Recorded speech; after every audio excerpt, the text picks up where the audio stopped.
Hello,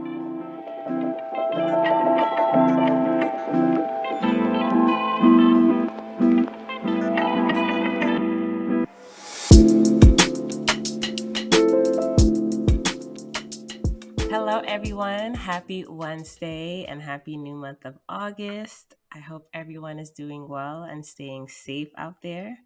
This is your favorite host, Sade, and welcome to another episode of the Win in STEM podcast.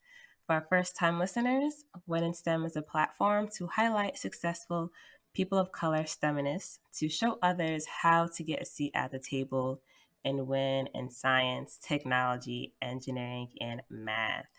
I'm really excited about today's episode. Season 2 will soon come to an end, so you already know we have to go out with a bang. We're starting a new series today called STEMpreneur, STEM plus entrepreneur, and we're highlighting people of color STEMinists who either own their business or have transitioned from STEM to entrepreneurship. My first special guest for this series is one of my good friends, Jaysen Goncalves. We both graduated from UMass Amherst. We were involved with NESB. He held me down with the engineering physics labs and homeworks. I came in clutch. So thank you so much, Jaysen, for joining us today. Thank you so much for having me. I forgot all about that, honestly. It's been so long. My lord. How can I forget that? I needed to know. Yo. It's crazy, man. Honestly, I was with Mo a couple months ago at this point, and he was bringing up a bunch of stuff from undergrad days, and I'm like, I don't even remember that happened. So it's crazy, man. It's crazy, what your mind will kind of put all the way back there once you're in a different field, once you're doing different things, or some years have passed by. Definitely. So, Jaysen, on my podcast, I like my guests to introduce themselves. So, I want this to be a time for you to showcase your accomplishments, success, give us a little background information about yourself. As you know, the media, we don't really hear enough positivity for people of color. So, I really want this platform to showcase us in a positive way. So, I give you all the permission. Brag about yourself. This is your time to shine. The floor is yours. All right. Thank you to everybody that's listening. My name is Jaysen Goncalves. I was born in Angola. My mother's grandparents are from Cape Verde. And I am a civil engineer I graduated with my Bachelor's of Science in Civil Engineering from UMass Amherst. Shout out Minutemen. Mm-hmm. At the moment, I am an entrepreneur and more specifically a restaurateur. So I run a restaurant full time, so a full service restaurant, about 4,000 square feet, located about 30 miles south of Boston in a city called Brockton, which is one of the most diverse cities all in New England and probably the blackest city in all New England. I know we have more black homeowners in Brockton, Massachusetts than we do in any other city in the state of Massachusetts. So very proud of where we're at. That's what I do all day, every day. Before going into this industry, I was working in oil and gas as a maintenance engineer. Did a little bit of traveling with that. So I was in Scotland. Before Scotland, I was in Denmark. Before Denmark, I was in Houston. And before that, I was working a little bit as a, like entry level project engineer for a construction company. Before that, did a couple of different internships, one for a construction company, one for the Massachusetts Department of Transportation.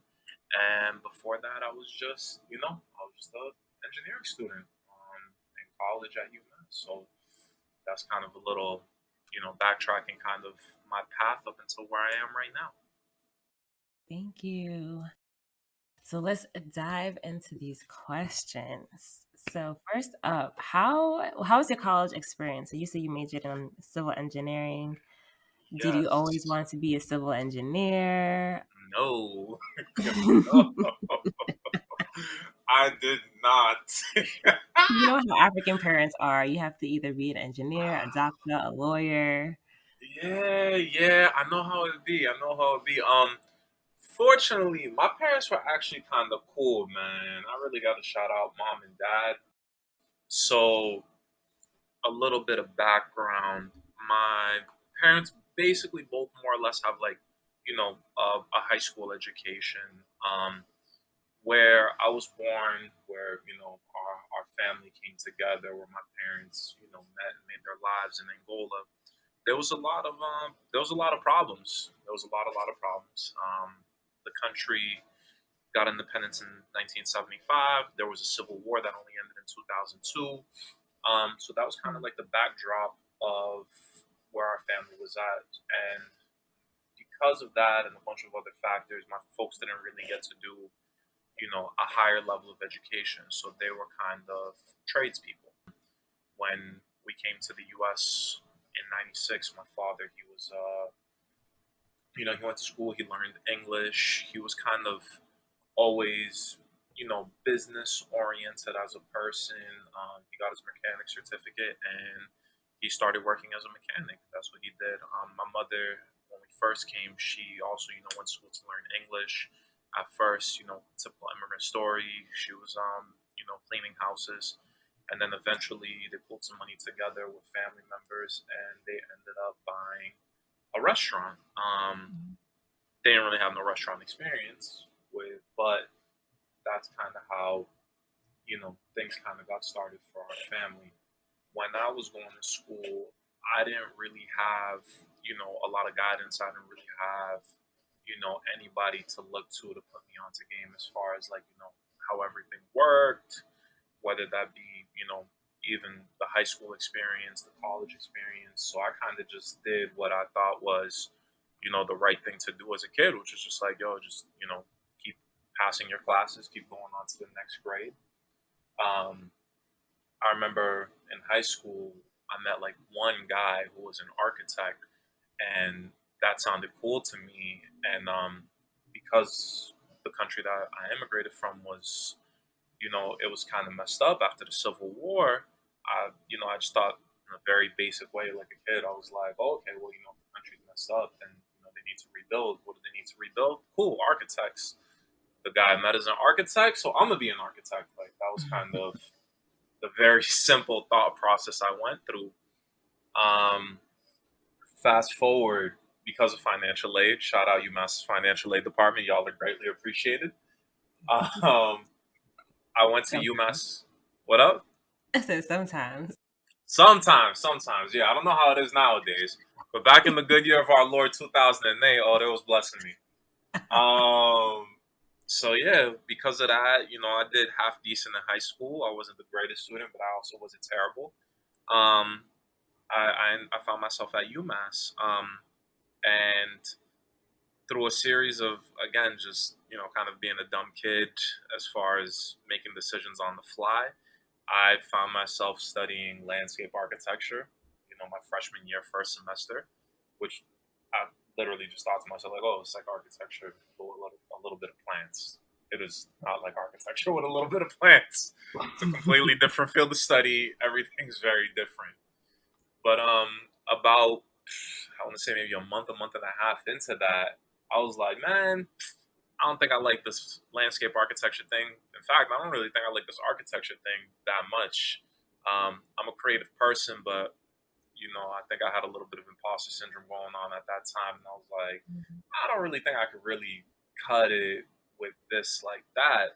So I didn't think I could draw well enough, and I thought that was going to be a big thing. I didn't really think about the fact that most architects are just doing things on the computer. Um, but either way, I met with a counselor and I told him, I was like, well, I don't think this architecture thing's for me or landscape architecture. So what should I do? And, I tested pretty well in high school. And he was like, well, what do you want to do? I told him my plan. I was like, oh, I want to go back to Angola. I want to help build the country. And he was like, well, if you want to do that, and if you're talking about like building structures, it sounds like you want to be a civil engineer. And the school I had come from was a really, really good school as far as high school, and we had some kids that were just like geniuses. Like we had kids that were scoring damn near perfect on the SATs. You know, we had Mhm. like people going to Harvard, people going to MIT on full scholarships, and like a lot of them, you know, said that they wanted to major in engineering. So I was like, oh man, like I don't doubt that I'm a smart person, but I don't think I'm on that level. So I don't really know if I should do engineering. And God bless him, he was real, real cool. His name is Donio Ferreira. He was basically like the godfather of a lot of students over at our university. And he was like, no, you know, I think you know, you did well enough on your test. I think you could do it. And I was like, all right, cool. Like I'll do it. But I'm not gonna be one of those kids that wants to switch their major every 5 seconds. So like if I Mhm. switch, like that's it. That's Like I'm it. just yeah, I'm going with the, you know, got to see it through, my boy. Got to see it through. And he was like, cool, by the way, I just want to let you know you're gonna graduate late. I was like, what? And he was like, yeah, I was like, man, I'm a freshman. I'm a first semester freshman. And he was like, yeah, I was like, I thought freshmen were allowed to change their majors. He was like, not into engineering. I was like, oh, all right, bet. I'm gonna prove you wrong. I was just being stubborn at 18. So yeah, thus began a roller coaster 4.5 year experience of, you know, taking some classes out of order, taking classes before the prerequisites, certain classes only offered during certain semesters, you know, having to huddle up and group up and, you know, pass test notes and form of materials and Nesby and Chev and all of that. Yo, the diversity and engineering office, all of that, all of that, all of that. But hey, mama, we made it. We You graduated. made it, mom. You made it.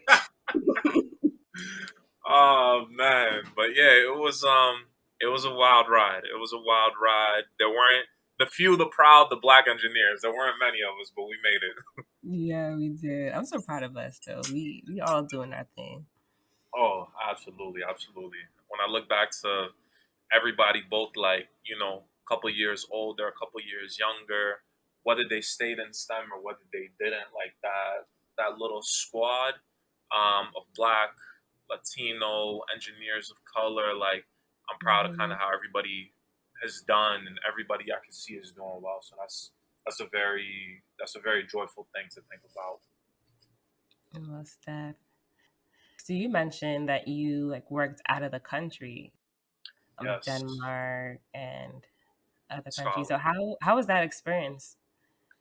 That experience was interesting. It was interesting. Like it was cool on a cultural level, um, and just kind of getting out of the mind frame of, you know, just the U.S., the U.S., the U.S. I think for a lot of us, if you were born here, or even if you weren't, if you grew up here, like you can kind of think that, you know, the world ends at California and New York. Like there's not other places. But it was interesting meeting, you know, brilliant engineers and, you know, other professionals from other countries, interacting with them, being able to work alongside them.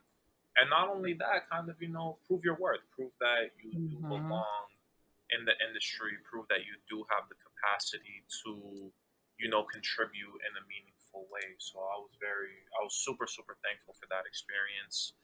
I was thankful to the company that provided, you know, the opportunities for me to go out there and experience those things.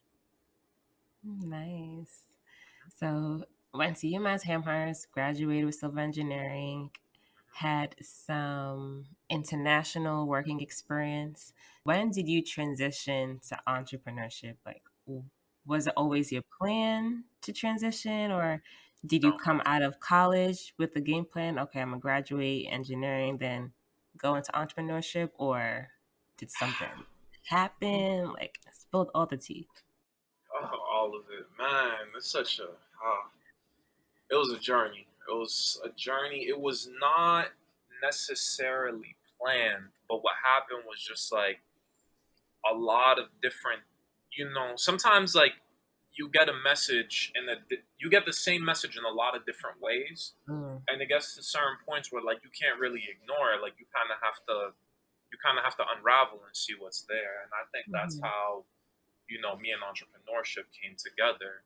Because so I remember always kind of having that mindset a little bit as a kid, which was like, I remember as early as third grade, like putting two and two together and thinking to myself, well, we all like to go to the corner store and buy candy.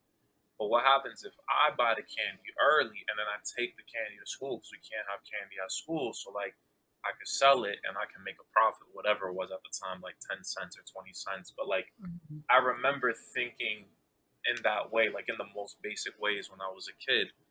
Um, I didn't really expand on that. Maybe until around college is when I started gaining a lot of those skills that you really need to be successful in entrepreneurship. And I really got that through, like groups, clubs, at UMass we call them RSOs, registered student organizations. Um, I was a part of a lot of different ones, both STEM related ones and non STEM related ones. And that's when you kind of start learning about budgeting. That's when you start, Mhm. collaborating and being able to work with others and lead a team or come up with, an activity or a project or an initiative and like gather around that and just have that sensation of building something where there is nothing or where there isn't much. And I resonated with it. I resonated with it all with it a lot. In my engineering classes, I remember, um, there were students that were brilliant, like as far as like design, as far as understanding the concepts, and I was okay. Like just like Jason Asarifi, I was part of the not great GPA club. Let's put it that way. I was definitely part of the not great GPA club, but where I did find myself excelling was like in a lot of the areas where I felt a lot of my peers weren't necessarily as strong. Like I could Mm. present very well. I could, build a team very well. I could, maybe if I didn't do the calculation myself, I had a way of being able to kind of gather folks together or at least still understand the bigger picture, break it down in a simpler way to somebody that maybe isn't versed with the technical background to be able to understand certain things. So I Mhm. saw that there was value in that. And then my family, they had started the business when I was like basically a preteen teenager, and I kind of worked in the business in a very limited capacity for a lot of years. So like, Mhm. summer breaks, I would come in and, whatever task they needed help with, I would try to help them out. I, wash dishes to make a little bit of pizza money when I was a teenager. I bust tables. I, was, a waiter and then, like an assistant manager. So I was doing like all of those little things, but at the Mhm. same time, because my folks didn't, there was just a lot of things that they didn't know themselves. They kind of just counted on me to be the person with the answers. Like I remember when we needed to install a point of sale system for the first time, I was probably like 16 or 17. And like it was my job to go out and figure out, okay, what kind of system could we get? We were on really limited funds. The business was struggling. But that's procurement. You feel me? That's Yep. procurement. You don't learn that up until much later when you're in corporate or you're in a big company. But those are like those skills that I was developing, being able to look at different vendors, being able to look at the different options, figure out a system that would be functional for us. There was situations like that, or we had to like do a logo or create a logo. That's branding, that's marketing, but that's not something that I was necessarily taught. It was something that I kind of just like I had to figure it out because my family needed it with their Mhm. business. Um, when I was working after graduating and getting a job, when I was working in the field, I remember specifically in oil and gas, people make a lot of money in oil and gas. Like Yeah. they make crazy those. They So got money. yeah, I'm not even gonna lie. I know that it's not a lot of money now in the grand scheme of things, right? Because I'm a little bit Mhm. older and wiser. But at the time, I was like, y'all are paying me how much to do what? Yes. Say less. Say less. I'm there. Whatever part of the world you want to send me to.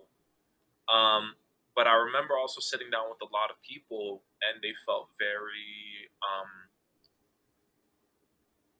I don't want to say unfulfilled, but given how brilliant they were, the work that they were doing wasn't really a big challenge for them. Mm-hmm. And specifically, some of my colleagues at the time, I was in Scotland. So when you're in the UK, they're cool. They do tea time.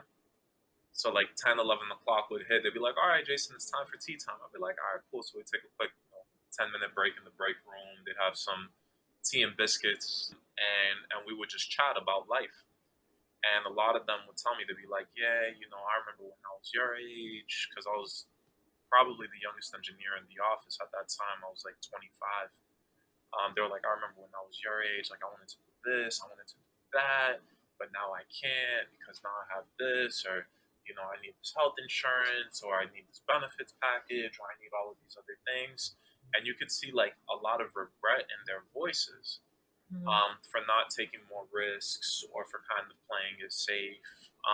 And they were doing well, like they had a good job at a good company, good benefits package, and all of that, but they weren't they weren't doing things necessarily on their terms. And so at that time, I had the option of staying out there in Scotland, but I was a little bit homesick. The oil and gas industry as a whole at that time, this was like in the middle of 2016, they had a crisis that had kind of started in like late 2014 where the price of oil just like fell dramatically. I think it was like maybe up to 60%. I remember the price of a barrel of oil in Brent crude, I think, was hovering around like $110 or $115, and then it came all the way down to like 40 something. So Cool. a lot of projects became super uneconomical very fast, and they were laying people off left and right. But I kind of felt secure because they told me like, hey, no matter what, like you're all set. But the thing is, the game plan was for me to stay out there in Scotland. And I was like, I don't know about this. Like on a short term contract, it's one thing, but on a permanent basis, Mm. that's a little bit different. So I submitted my resignation letter, to which people looked at me like I was crazy because they were like, people are getting fired and you're resigning. I was like, sorry, man, I'm going back to the States. Um, and when I came back, at first, I didn't really plan to do entrepreneurship full time. I actually planned to just get another job in engineering, specifically construction, and then kind of do entrepreneurship on the side. That was kind of how I envisioned things going. When I got back to the States, though, I actually interviewed with a company. They loved my resume, and they basically told me like, "Hey, like the job's yours. We just really need your references." And at the same time, I had my mother actually, take our whole staff. I told her like, get all the staff together. Like, let's have a meeting. I want to talk to everybody, see where their heads are at, and see kind of what we can set out as goals for this business. Because my mom was getting older. It was just a lot for her to manage, and I knew the business had potential, but it just wasn't being managed to the capacity that it needed to be managed. So I sat down with the staff and like I started promising a bunch of stuff left and right. I was like, yeah, we're gonna do this and that, and we're gonna raise salaries, and we're gonna do this and all this other stuff. And I went home that night and I was like, dog, you're not gonna do none of that if you have another job. Like, just being realistic, I knew there's only so many hours in the day.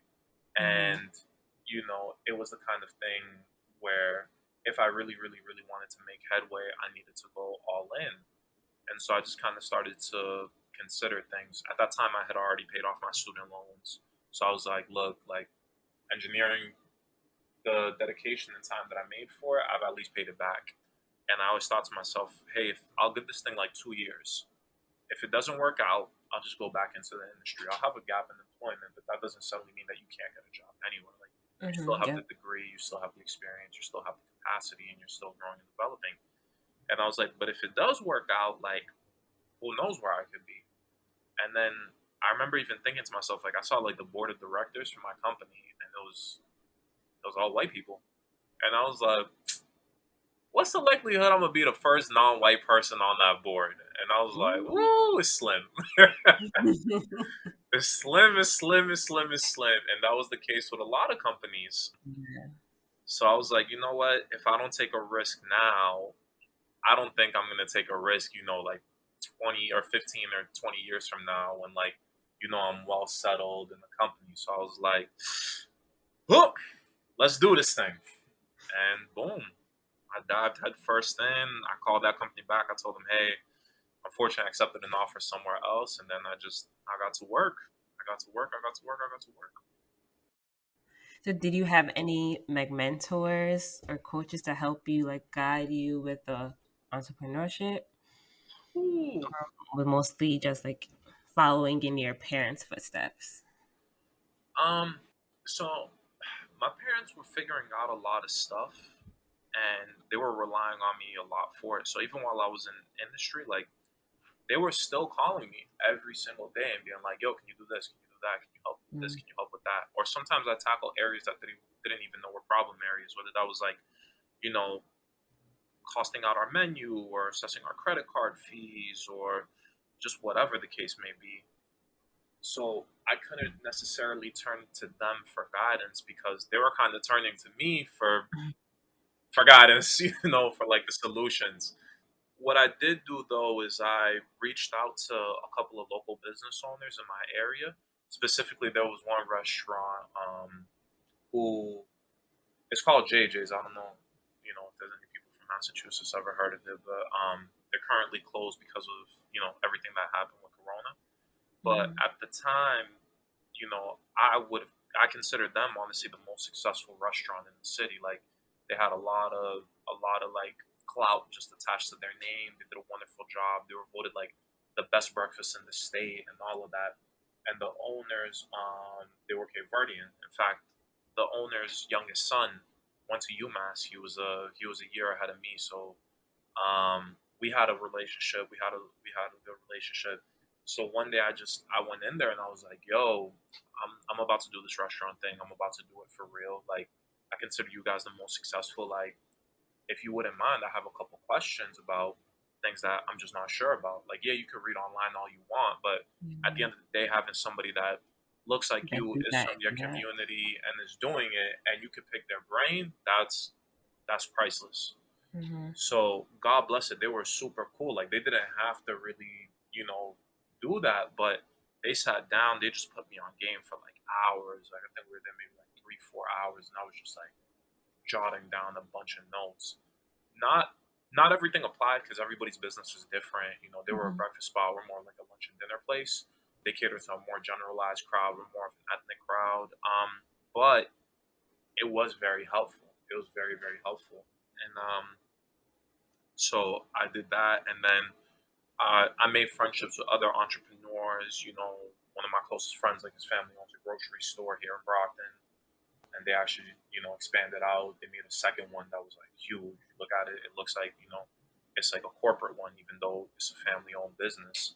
So they were breaking down some business game to me, and then just a ton of self-education, a Hmm. ton of self-education, podcasts, YouTube, social media, just following entrepreneurs and business folk, just so that you can just soak up all of that knowledge, soak up all of that knowledge. Like, and I just really made it like, I made it my life.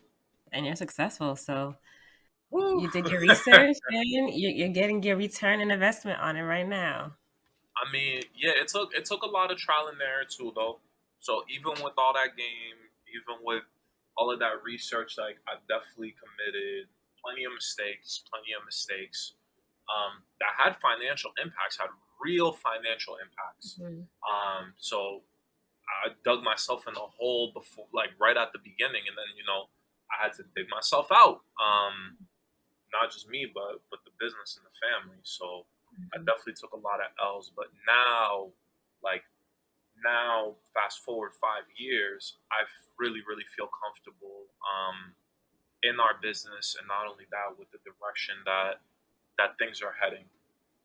I understand our market. I understand where we want to be within the next year, 2 years, 5 years, and I have the team now to actually execute it. But it Mhm. definitely took a lot, took a lot. I've definitely worked harder probably in the last 5 years than I worked in my entire life put together before that, including all of schooling. Yeah. So you might have touched this briefly, but were you able to use any skills from your STEM degree for being an entrepreneur? Definitely, definitely. You're not necessarily going to be doing engineering calcs, on the Yeah. day to day, but I Counting think money? No. got the money counted for that. Yeah, bills sliding right through. No, but I think the biggest things that translate over from the qualities that you need to succeed as an engineer to the qualities that you need to succeed as an entrepreneur. You have to be an analytical person. You have to be an Hmm. analytical person. You have to be able to look at a process and scrub out the inefficiencies, figure out smarter, better ways to do that. You need to, math is always your friend. So definitely use math. And then the other thing too is a lot of times you need to be able to figure things out relatively fast. I Hmm. feel like the more willing you are to learn things, the more willing you are to adapt, the more successful you're going to be as an entrepreneur. And I think I even remember reading this way back in UMass days, but if I'm not mistaken, most CEOs of Fortune 500 companies have engineering degrees or have STEM degrees, excuse me. Um, Mm. I think they were saying something where like they really, especially even for like MBA programs, they love people that come from STEM backgrounds Yep, because yep, they I know you definitely heard have that. that exactly. You have that strong analytical, calculating mind, so you're able to dissect a lot of different situations. Like it's very rare that you're going to come with an engineering degree and somebody's going to doubt your capability to problem solve. Hmm. Like so that those are really like the big benefits that come from the STEM degree. Is just that way of thinking, that way of looking at things that you know. Not saying that folks with STEM degrees don't have that, but that tends to be a very core requirement. Like it's usually hard for you to make it through to graduation if you don't Hmm. have that type of way of looking at things and looking at the world. Yeah. But you haven't done anything different in undergrad that would have made you more successful now or made your path to success easier? During undergrad, hmm,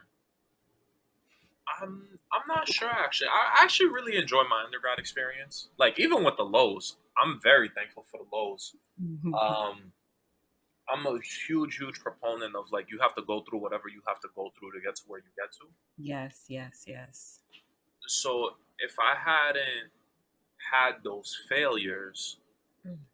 I wouldn't have the strength that I do now, or I don't think I would have climbed the way I did. So Free. I really Free. wouldn't. Yeah, I really would not change anything. Actually, yo, moment of real honesty. I got fired from an internship one time, an engineering internship. Yeah, and I cried. It was my sophomore year. And looking back now, it's funny, but like I think back to it, the HR manager, he was actually black. He was cool. He was a cool brother. He was the one that had to fire me, and I remember like I'm like crying, and he told me at the time I'm probably what like 19. He was like, "Look, this is gonna make you better." For the Mm. record, they kind of set me up to fail with that internship. They put me like in a dim lit corner. Everybody else had a buddy. I was by myself. I was like, "Nah, y'all played me." But he was right. Like I remember that sting, but I remember thinking like, okay, like this doesn't define me. This doesn't mean I'm not capable. This Yeah. doesn't mean I'm not worthy. This doesn't mean I don't have the work ethic or the intelligence or the drive to make it. And so like even situations like that, now I'm thankful for it because I'm like, it taught me a lot just about how the corporate world works, how the corporate world runs, the expectations. And now as an entrepreneur, I love when people want to get into business because they're like, "Oh well, I want to be my own boss. I don't want to have a boss."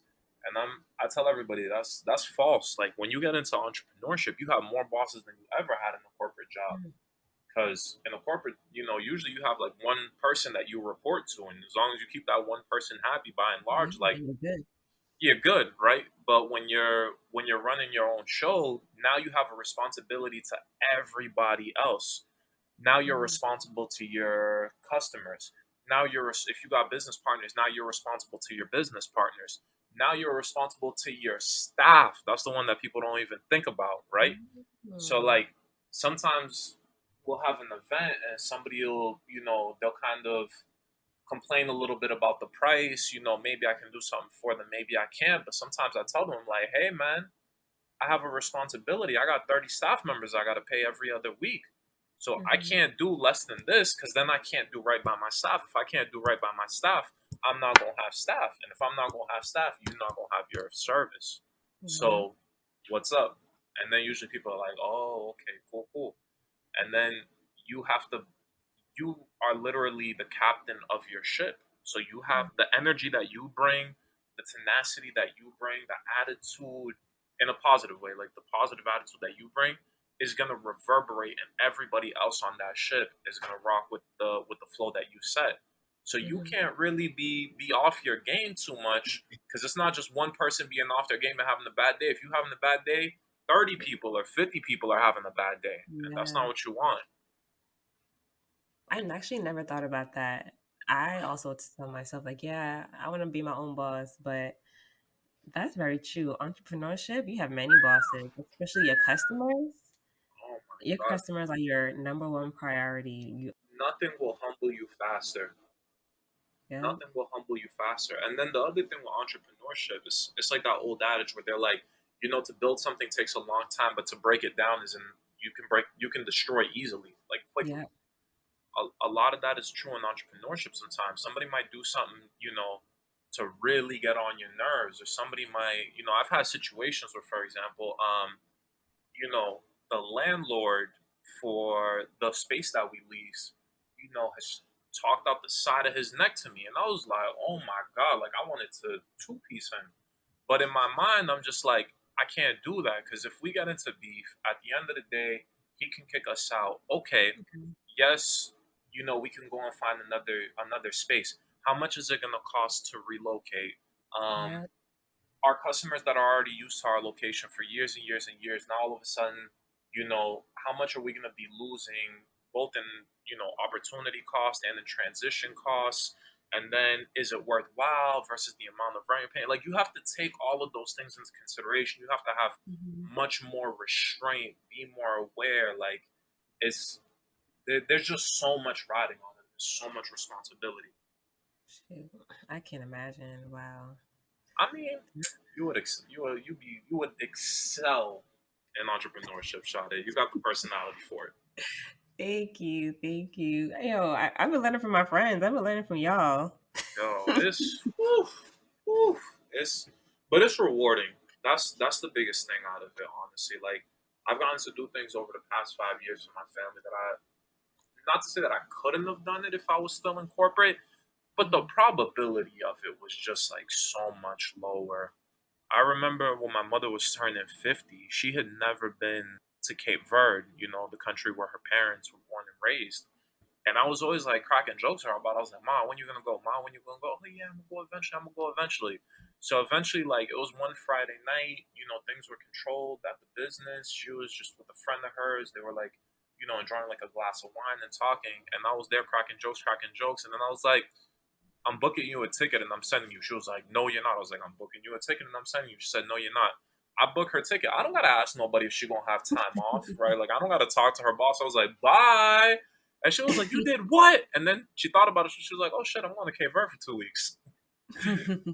So like there's those advantages to it that I'm very, very like Mhm. grateful for. And the building of community and the Yeah. networking. Um, for our business specifically, like there's a lot of cultural elements to it. So there's a lot of personal significance in it for me. It's not just like, chasing a bag. Like there's those other elements that really play a big factor into, who I am in my life, my family's life, my culture. So I'm Mhm. able to kind of put it all together and still, fortunately, collect a salary. But speaking of the bag, how has the pandemic affect the restaurant? Did you have to create new creative strategies to still keep your customers and keep money coming in? Definitely, definitely we did. So the the pandemic was, whew, it was a lot. I think I'm still traumatized. I remember when our governor like came out and said that starting that Tuesday, basically everything was going to be closed, like for restaurants specifically, since that's the industry that we're in. He Mhm. said no more in-house dining, like no in-house dining, no events. It was only takeout and delivery. I thought I got shot. I swear to God, I thought I got shot. I said, "Excuse me." You said what? I said, "Sir." I literally, yo, I went into like a war mentality because in my mind I was like, okay, you know how usually you have like fight or flight response. Yep. I immediately thought like I'm gonna do whatever needs to be done to keep this business alive. Keep in mind, this is before, you know, they're talking about COVID relief funds. This is before PPP. This is before This is early. unemployment. I'm talking about this was like March, middle of March 2020. Like, it was just like, bang, you're closed. Like, there was no but, there was no dot, dot, dot, nothing. And so I was like, all right, whatever. If I gotta like, I had some emergency money saved up, so I was like, yo, if I gotta not get a check for like whatever, like 3 6 months, like I'll do what needs to be done, whatever. Hopefully, when the business booms, I can get paid back. I'll work what I gotta work. No break, not no breaks, but like no days off. All of that mindset. And for a little while, it was like that. It was like that. So our sales fell 40% overnight, Oof. and yeah, it sucked. It just sucked. I remember sitting down with my staff and letting some of them know, like, yo, like, we're just not going to be able to support it because it was like you're hemorrhaging money if your sales drop 40%. And you're not a big company with investors, and they'll do their financial filings. And this quarter we lost $200 million, and it's still business as usual. You lose Mm. money in a small business, you're out of business. Like, that's it. Yeah. Rent is due, gas is due. You got to pay your staff. So they were really cool about it, and they were understanding. God bless it. We have a good team, but it still sucked having that conversation. And then what we thought was like, okay, well, if takeout and delivery is all we got, takeout and delivery is all we're gonna do, and we just hit it like 1,000%. I remember it was literally I was probably working an average of like 14 hours a day, Mm. 7 days a week for about like 3.5 months, and I just had to like revamp all of our systems. So we had probably done one, two, three websites to that point. We did a fourth website, completely redid it with online ordering capabilities. Had to restructure that whole thing and make it, user friendly for our customers to try to encourage people to place orders. We already had Uber Eats. We Nice. Yes, yes, yes. We had DoorDash prior. They DoorDash does some slick stuff, so we just I'm not gonna get too deep into that. But the point is, we fortunately ended up signing up for DoorDash literally maybe a week and a half before the pandemic hit, before the news announced. So we Mm. ended up getting on DoorDash. If we had been like the thousands of restaurants nationwide that tried to get on it like after the restrictions were announced, they were probably Mhm. backed up for a couple of months as far as shipping out tablets. So we lucked Wow. out. Yeah, we lucked out big time there. And then we also caught a little bit of good fortune because what happened was with everybody trapped at the house, our city's kind of a commuter city for Boston. So a lot of folks live here, but they don't necessarily work here. They don't necessarily spend their, weekends or free time here. Like, they kind of come, they lay their head at night, and then, they go to work to Boston during the weekdays. During the weekends, they might be out doing family stuff or whatever the case may be. So a lot of folks, even though they had been here for years and years and years, and we have been here for years and years and years, they don't really know us like that, especially outside of like the Cape Verdean community, because that's the majority of our clientele. Well, everybody was stuck at home. you can't eat pizza 7 days a week. Like you can, Yeah. but you can't. Like as an adult, you really, really can't. And then you get tired of cooking. So what started to Mhm. happen was people were seeking out like different options as far as food, and when we got on those apps, they started kind of seeing the pictures of our meals. They tried it one time. It was a wrap. We got them.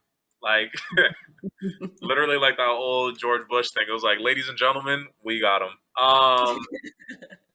Once they tried our food one time, it was over because it's real food. Like we cook for real, for real. Our ingredients are fresh.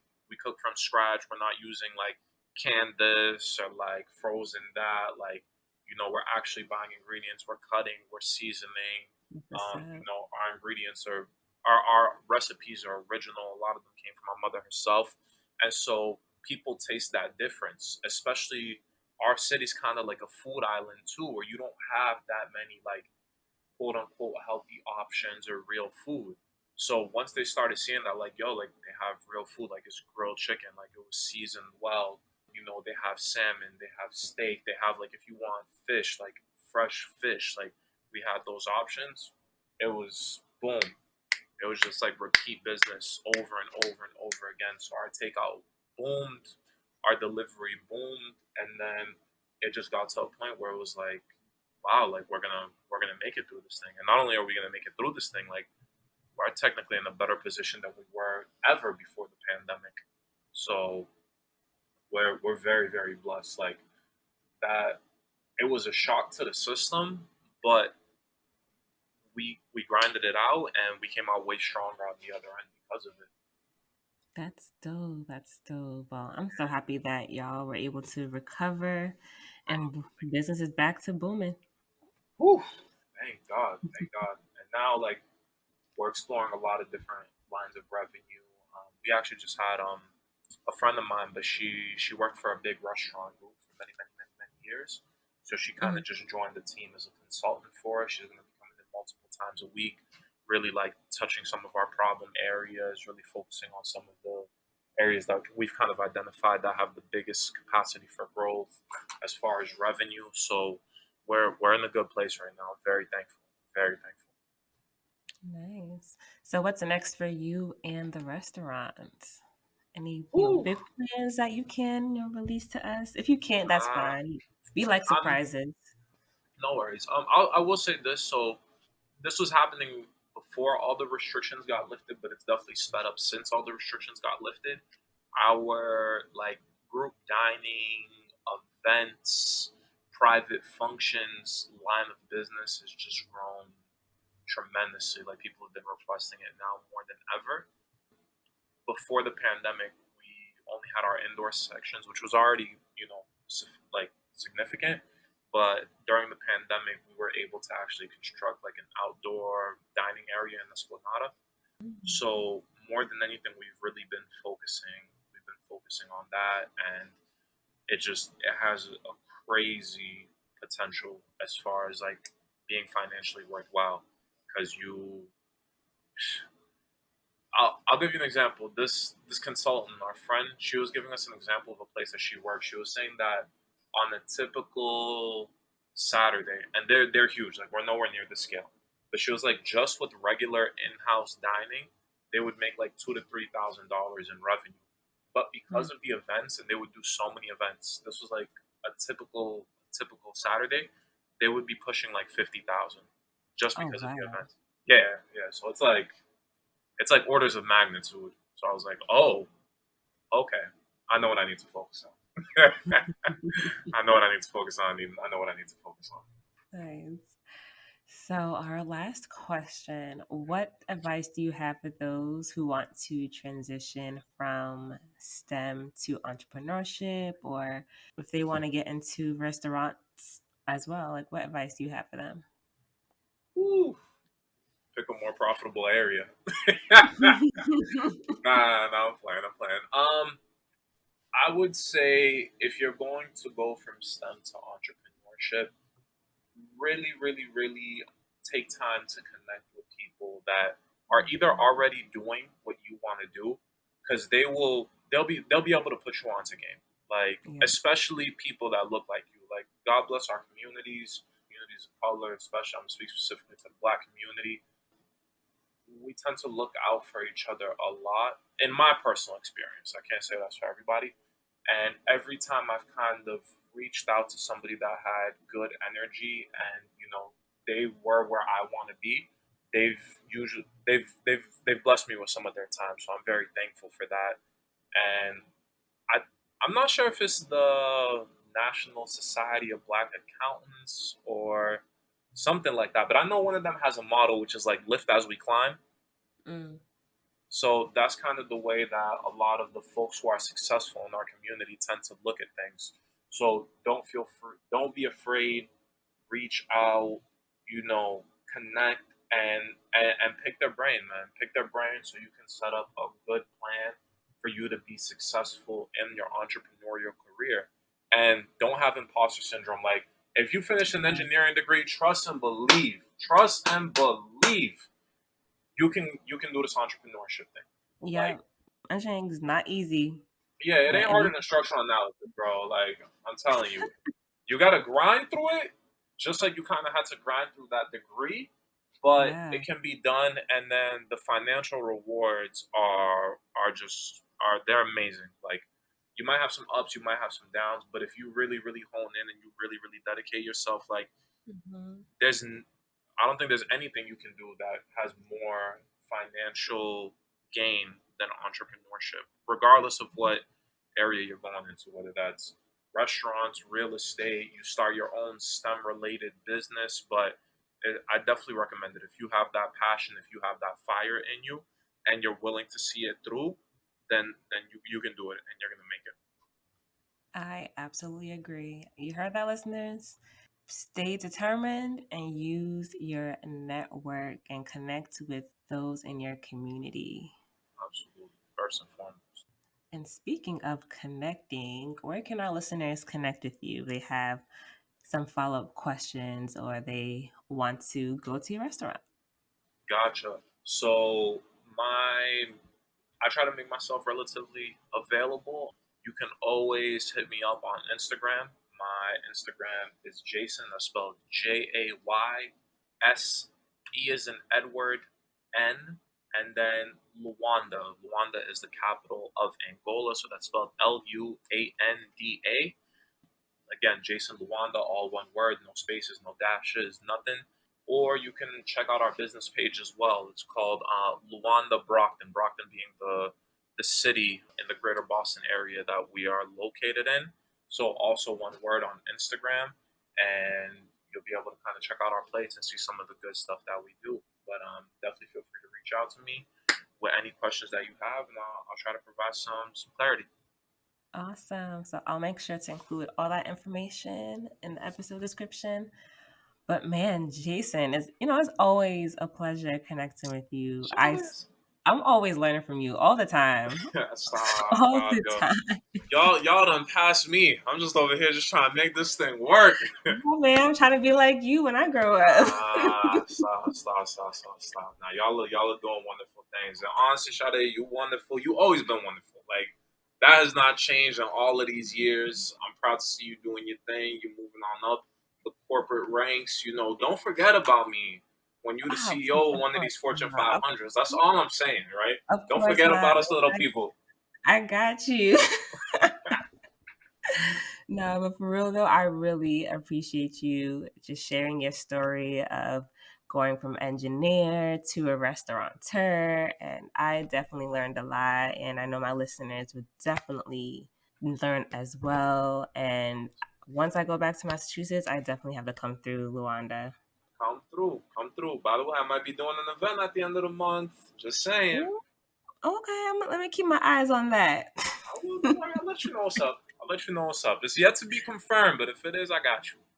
Yeah, keep me posted. Anytime, anytime. So, my listeners, thank you again for tuning into another episode of the Win STEM podcast. Make sure you rate, subscribe, give us 5 stars. Apple Podcasts, Google, Pandora, and we're now on YouTube. So go and subscribe. So tell a friend to tell a friend. Follow us on Instagram at the When in STEM podcast. Tag us with your favorite takeaway. Enjoy the rest of the week and stay tuned to our next STEMpreneur that we'll be highlighting.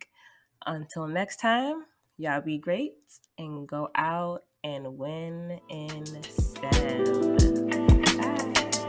Bye.